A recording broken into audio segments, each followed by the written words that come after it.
Puji Tuhan, saudara kekasih dalam nama Yesus Kristus. Salut. Saudara kekasih dalam nama Yesus Kristus, sebagaimana minggu yang lalu telah kita bersama-sama merasakan bagaimana kuasa Roh Kudus itu yang telah melawat kehidupan kita, yang berfungsi untuk terus menginsafkan kita dari segala kehidupan kita di hadapan Tuhan. Hari ini juga saudara, mari tetap kita dengarkan kebenaran firman Tuhan masih tentang Roh Kudus itu. Sebagai bacaan kita hari ini, mari kita baca di dalam buku 1 Samuel pasal 10 ayat 6 sampai dengan ayat yang ke-10. Dan kita tambahkan nanti 2 Korintus pasal 3 ayat 17. 1 Samuel pasal 10 ayat 6 sampai dengan 10. Saya mulai ayat 6, saudara nanti ayat 7, dan saya 8, saudara 9, dan ayat 10 kita nanti baca bersama-sama. Saya mulai dari ayat 6. Maka Roh Tuhan akan berkuasa atasmu, engkau akan kepenuhan bersama-sama dengan mereka dan berubah menjadi manusia lain.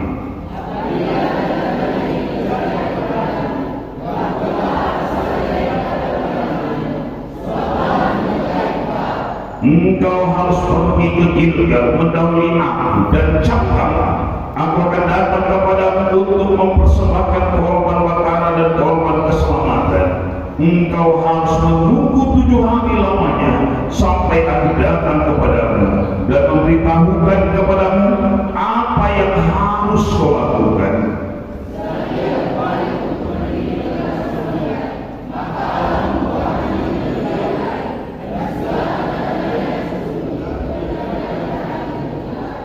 Bersama-sama 1, 3.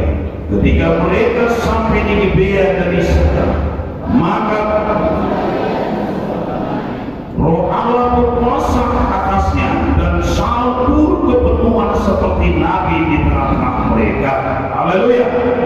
Kita tambahkan satu ayat lagi, yaitu dalam buku 1 Korintus 2 Korintus pasal 3 ayat 17. Kita baca juga bersama-sama. 1, 3. Sebab Tuhan adalah Roh, dan di mana ada Roh Allah, di situ ada kemerdekaan. Saudara kekasih dalam nama Yesus Kristus, Roh Kudus itu begitu penting bagi kita setiap umat manusia. Karena Roh Kudus itu adalah Allah sendiri. Roh Kudus itu adalah Yesus sendiri, anaknya sendiri. Apa yang dimiliki oleh Yesus ada dalam Roh Kudus itu. Maka saudara, Roh Kudus itu begitu penting bagi kita orang-orang percaya. Untuk apa saudara? Karena Roh Kudus itu bisa sebagai penolong kita. Dia bisa sebagai pembela kita, sebagai penuntun kita, sebagai guru, dan juga sebagai penginsaf kita atas segala dosa, kebenaran akibat dosa dan sebagainya. Dan salah satu lagi dari apa yang kita telah baca tadi, Roh Kudus itu bisa mengubahkan diri kita, mengubah diri kita menjadi manusia yang lain. Ya, karena saudara hidup saya, kita segenap umat manusia ini, bagaimana supaya kita dapat hidup berkenan di hadapan Tuhan. Kalau kehidupan lama kita, kehidupan kita yang tidak diubahkan, tidak mungkin saudara kita layak, tidak mungkin kita berkenan di hadapan Tuhan. Apalagi untuk dipakai oleh Tuhan.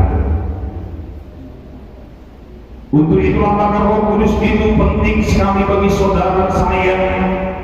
Sebagaimana Tuhan berfirman kepada Saul untuk menerima satu tugas yang begitu besar ini.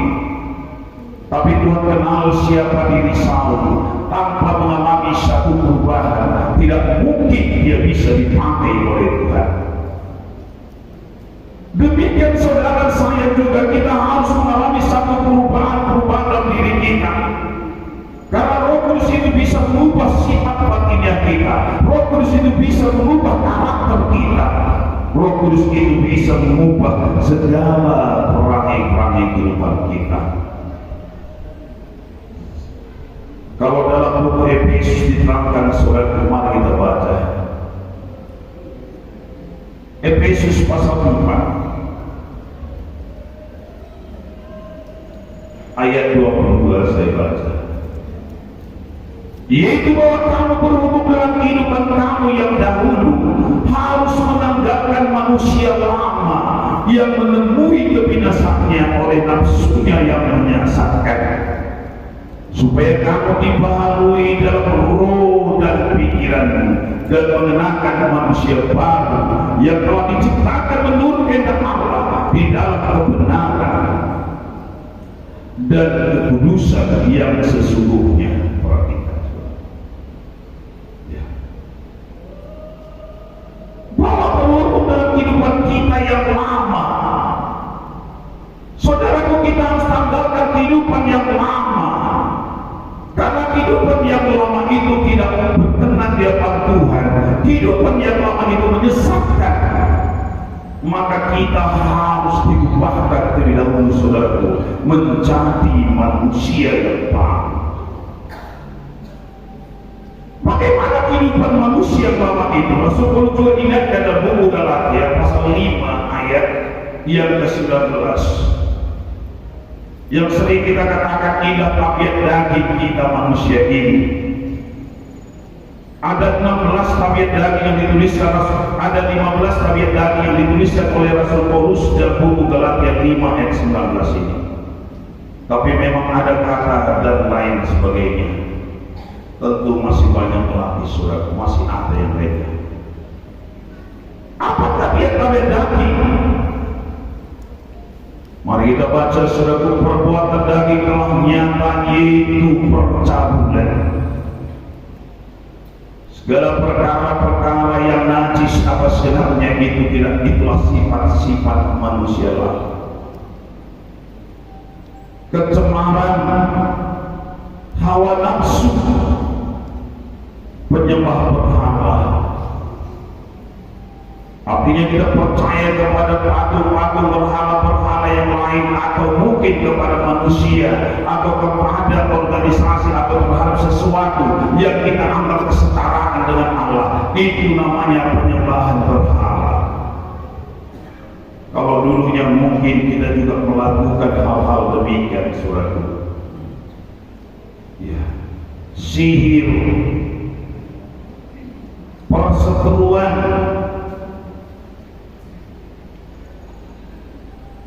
perselisihan, iri hati, ada iri, ada kebencian,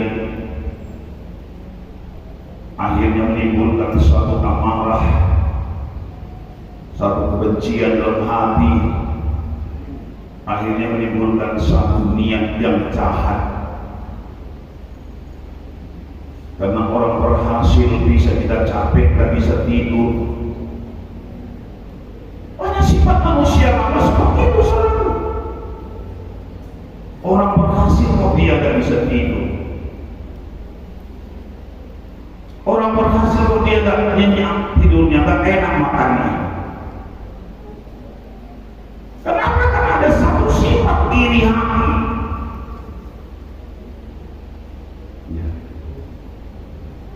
Sehingga dari iri hati ini menimbulkan satu kebencian, saya katakan. Dari kebencian itu bisa menimbulkan satu niat perbuatan yang jahat. Ada amarah, ada kepentingan diri sendiri,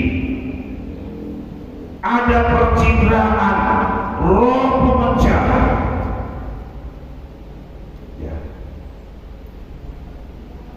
Hati-hati, di dalam gereja Tuhan pun masih ada roh pemecah ini, pemecah belah, gosok sana, gosok sini, terjadi pertikaian, terjadi percekcokan, ada kedengkian, kemabukan, pesta pora dan sebagainya. Di akhir zaman ini begitu banyak orang pesta pora, Bukan dosa berpesta. Pesta orang artinya pesta berlebih-lebihan, pesta dengan hal-hal yang terlarang, pesta dengan anggur, pesta dengan obat-obat terlarang dan sebagainya, pesta sambil menikmati dosa yang lainnya, itu namanya pesta Torah, saudara, dan sebagainya. Apabila hal-hal ini tidak dilupakan, tidak dilepaskan dari kehidupan kita manusia ini, apa akibatnya? Dalam ayat 21b-nya, terhadap semuanya itu kuperingatkan kamu, seperti yang telah kubuat dahulu, bahwa barang siapa melakukan hal-hal yang demikian, ia tidak akan mendapat bagian dalam kerajaan Allah. Sekalipun kita telah lama menjadi orang percaya, sekalipun kita menjadi orang Kristen, sekalipun kita punya satu jabatan tanggung jawab dalam satu organisasi gereja, kalau kehidupan kita tidak diubahkan, kita tidak akan mendapat bagian dalam kerajaan Allah. Berarti kita tetap milik neraka. Apalagi saudaraku, untuk melakukan kehendak Tuhan itu tidak mungkin kita mampu, karena kehidupan kita sudah begitu bergelimang dalam dosa, sifat-sifat tabiat-tabiat yang tidak berkenan di hadapan Allah.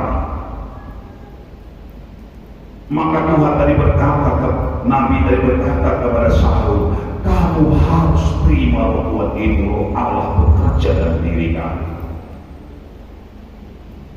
Kalau Allah itu bekerja dalam diri seseorang, Tuhan tidak melihat lagi latar belakang kita, siapa diri kita, kalau kita telah diubahkan oleh Tuhan. Karena apa, saudaraku? Karena bisa Dia ciptakan kita menjadi manusia yang baik. Tapi yang timbul dalam diri kita sekarang adalah suka berbuat baik. Berbuat baik itu bukan selamanya, saudaraku, secara perkara materi, tidak. Saudara ikut mendoakan teman-teman kita begitu sudah berbuat baik. Saudara menyaksikan cinta kasih Dia Tuhan bagi jiwa-jiwa yang masih terhilang, itu berbuat baik. Kalau memang benar saudara yakin saudara adalah jalan kebenaran, jalan keselamatan, jalan yang benar, kalau saudara tidak saksikan kepada orang lain, berarti saudara itu sudah salah.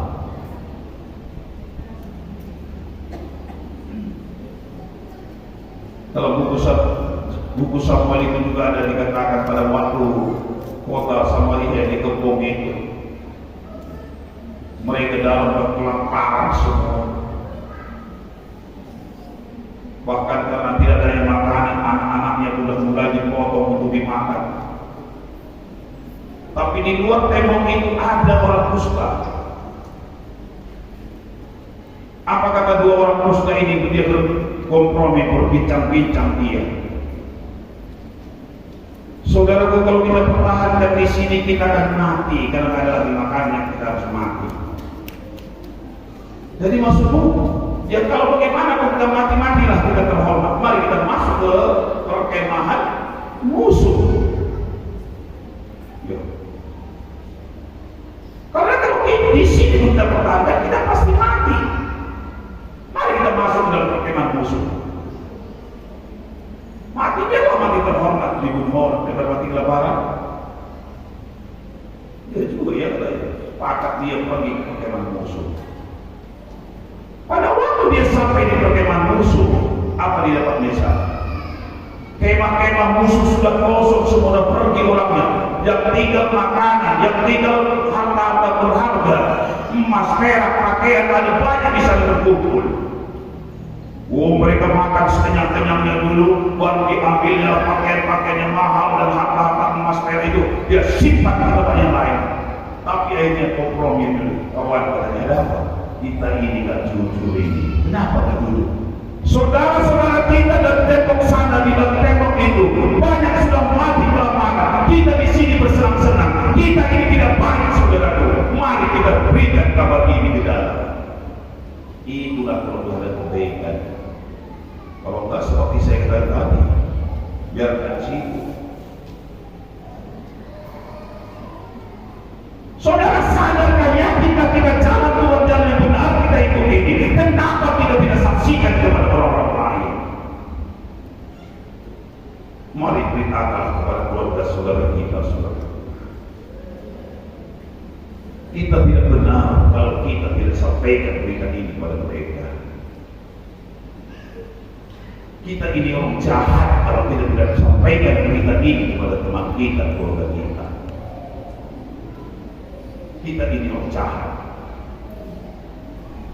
Untuk itu maka sebagai orang-orang yang telah dibaharui, orang-orang yang telah diciptakan menjadi manusia baru tadi, dia akan ada kebaikan dalam hati. Salah satu kebaikan tadi itu, saudara yang telah merasakan pertolongan Tuhan, mari saksikan kepada teman-teman kita, keluarga kita.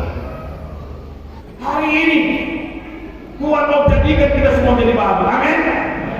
Mari kita berdoa. Terbuka kita. Rindukanlah hati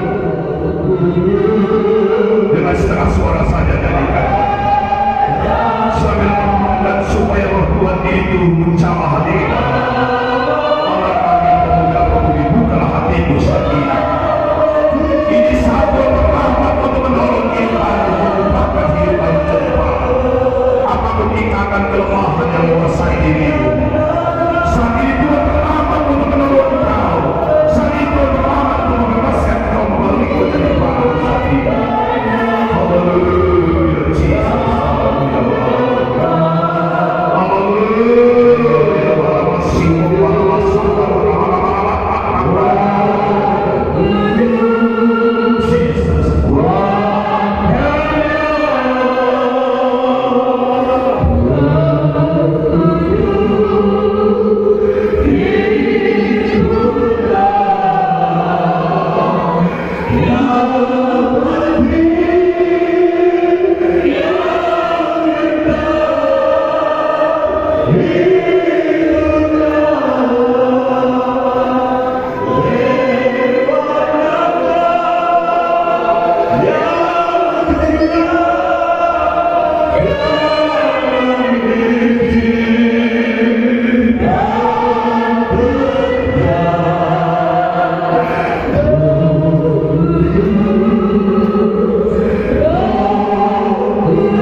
Yang menjadikan kami dari satu ciptaan